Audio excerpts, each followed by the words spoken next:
Our part of the More Profit from Nitrogen program involves nitrogen application to cherries to improve productivity and fruit quality. This work has been supported by the Australian Government Department of Agriculture, Water and Environment, Port Innovation, the University of Tasmania and the Tasmanian Government, and various other bodies offered in-kind support. The team's made up of those of us from the Tasmanian Institute of Agriculture and also collaborators from the Queensland University of Technology and the orchard managers for Wandin Valley Orchards and Reed Fruits, whose support was just invaluable throughout the whole process. The motivation for this work was based on the lack of nitrogen fertiliser information, the use of nitrogen fertiliser information in cherry orchards in Australia, I should say, with inefficient use of nitrogen being a well-recognised problem globally in all sorts of crops. In Tasmania, the growth of cherries, I should say, is very important to the economy and actually accounts for 50% of Australia's exports of cherries. The improvement of the use of nitrogen in cherry orchards can be of great benefit to the industry by maximising the yield of top quality fruit, potentially lowering fertiliser expenses, reducing nitrogen loss to the environment, and through that assisting orchard sustainability and the social acceptance of the industry. Our basic research questions looked at different rates of the standard nitrogen fertiliser calcium nitrate used in cherries and many other fruit orchards, applied at different timings, at different rates, and how those affect the yield and quality of the cherries and the growth of the trees. Also of great interest is what proportion of treeing is stored at dormancy in the deciduous trees throughout the winter, how much is removed in fruit, pruned and in shed leaves, basically where the nitrogen goes in the tree. Also of interest is the potential mineralisation of shed leaves and prune material, also whether alternative forms of nitrogen can be as effective as the nitrate compounds commonly applied, and what are the loss pathways of the unutilised fertiliser and how this loss might be reduced to improve end-use efficiency. Our three trial sites were at Wandin Valley Farms in the Derwent Valley, the Horticultural Research Centre in Hobart, and Reed Fruits Honeywood Orchard in the Southern Midlands, with different aspects of the trials being undertaken at each of those sites. In Wandin Valley, we applied 15N labelled nitrogen, allowing us to trace its movement through the tree at different timings, either pre-harvest, post-harvest, or split 50-50 between the two. And with the split treatment, we also applied a double rate to see how that would affect the uptake. We also had trees to which no nitrogen was applied, and all trees other than nitrogen were supplied with other fertilisers according to standard management practice. You can see here in the left-hand chart that the application of fertiliser was taken up quite quickly in both the split 50-50 treatment of 67.5 grams and the double rate, that's the orange one. Similarly, in the pre-harvest treatment, that's the grey one, and the yellow one of the post-harvest treatment, the uptake was quite rapid. So most of the fertiliser applied was taken up within a week or two of application, and then no further uptake of any significance occurred. In the right-hand chart, you can see the leaf nitrogen content, which typically is quite high early in the season, and then particularly after harvest declines as the trees approach dormancy. And this is typical of deciduous systems where the trees withdraw the nitrogen from the leaves back into the branches, the trunk and the roots for storage during winter. Now, the uptake of the applied fertiliser from the 90 kilograms per hectare treatment, which is equivalent to 67.5 grams per tree, was higher than the uptake of the double rate treatment, suggesting that the double rate treatment was really excessive to the tree's requirements. Also of note was that in this year, quite a lot went into fruit. It was quite a high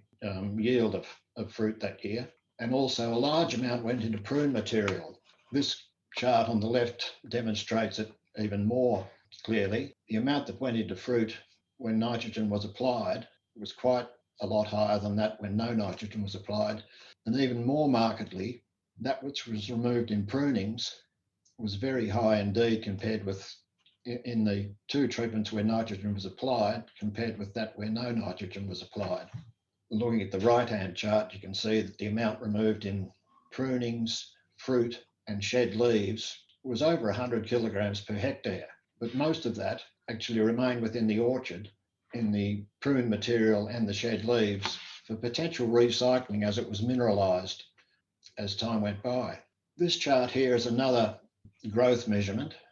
measuring the girth of the trunks over 3 years, not in the trees that were excavated, but in those that in a parallel row received exactly the same treatment. The noticeable thing here is that the calcium nitrate applied at 45 kilograms per hectare compared with that applied at 90 kilograms per hectare, and the grower's practice, which varied between about 120 and 180 kilograms per hectare, showed no significant difference in tree growth in terms of the trunk circumference over the 3-year period, suggesting that the grower's practice in particular at the higher rate was not really applying it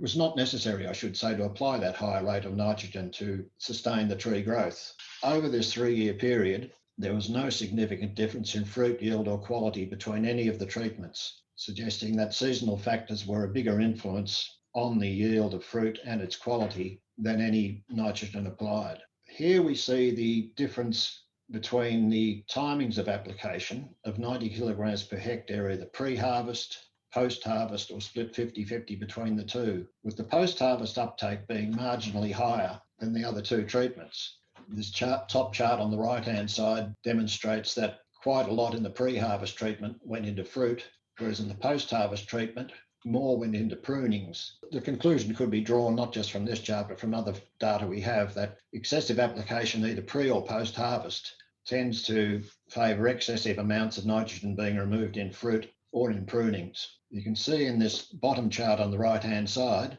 that the pre-harvest nitrogen removed in shed leaves and prunings compared with the previous year was not significantly different. Likewise, the post-harvest application of nitrogen and the amount removed from that treatment in prunings and shed leaves was not either significantly different from that of the previous year. These charts here simply demonstrate that the amount of total nitrogen and fertiliser nitrogen applied was very much dominated by what was removed in pruned material, and also a very large amount going in fruit. We looked at the concentration of nitrogen stored in the organs of roots, trunk, branches and buds in the first season from those trees that were excavated in that year, compared with those that were excavated in the following year, and found that even though the growth of the trees in the following year was quite adequate, and the amount, as I said earlier, was removed in prunings and shed leaves was not significantly decreased, the concentration in the storage organs had decreased.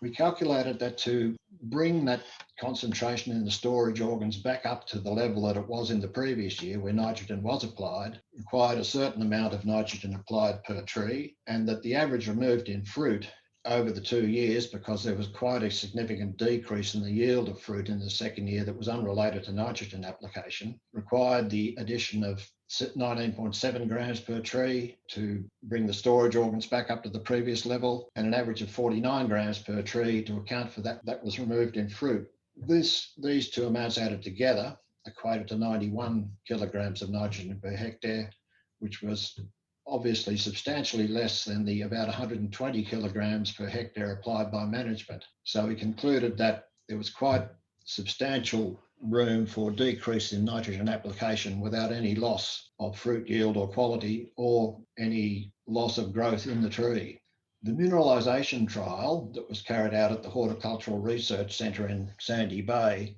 found that depending on the amount of nitrogen applied, a certain amount of what was in the leaves was mineralised within 12 months, equating to, on average, about 4 kilograms per hectare, which, along with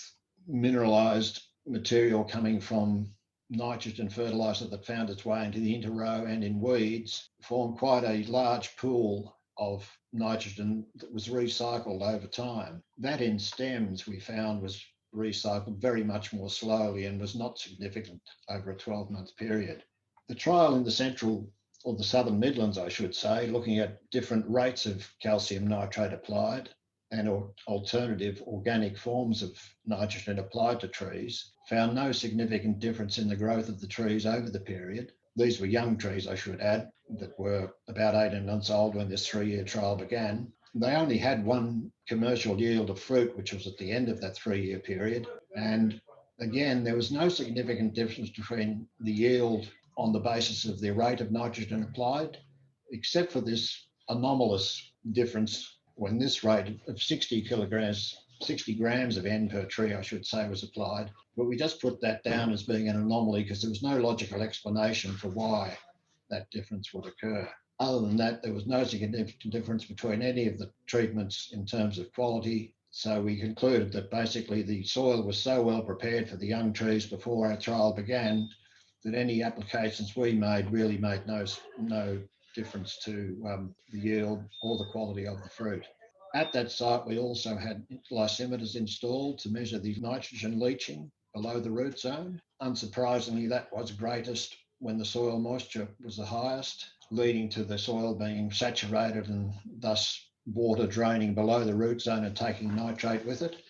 Overall, we found that between 14 and 30 kilograms of nitrogen per hectare was leaching below the root zone, and they were correlated with the rates of nitrogen fertiliser applied in each of those treatments. Overall, the key outcomes for the industry suggest that less nitrogen can be applied with no detriment to fruit quality or yield. This will depend on the particular orchard, its topology, the particular climate, the type of soil, and other factors. So to best assess that for a particular orchard, a lot of monitoring needs to be done, basically of soil water content below the root zone to minimise leaching, testing of fruitlet and fruit and tree tissue at regular intervals, which a lot of managers carry out already. And with such monitoring over a period of years, the potential certainly exists for the reduction in the amount of nitrogen applied and hopefully the increase in the efficiency of its uptake by making sure that excessive amounts aren't applied, which just potentially go to waste either through leaching or emissions of nitrous oxide gas. Of great significance is the organic N pool from prune material and shed leaves, and as I mentioned, weeds and grass from the interrow, which remains within the orchard and forms a very substantial pool which is recycled over time throughout the orchard. Keeping an eye on reducing leaching and nitrous oxide gases can make a substantial difference to profitability and certainly increase the social acceptance of the industry. And by taking all these factors into account and monitoring, as I said, of the soil nitrogen, the amount of nitrogen in the fruit and the tree tissue, there is potential for improved profitability while maintaining fruit quality and yield at optimum levels. As a team, we've made various presentations to tree growers in Tasmania. We've published a paper on nitrogen use and the emissions related to that from nitrous oxide, and we have made other presentations and hope to do so in the future as this trial draws to a close. Thank you very much for your time, and for further discussion of anything related to these trials, the contact details are here. Thank you.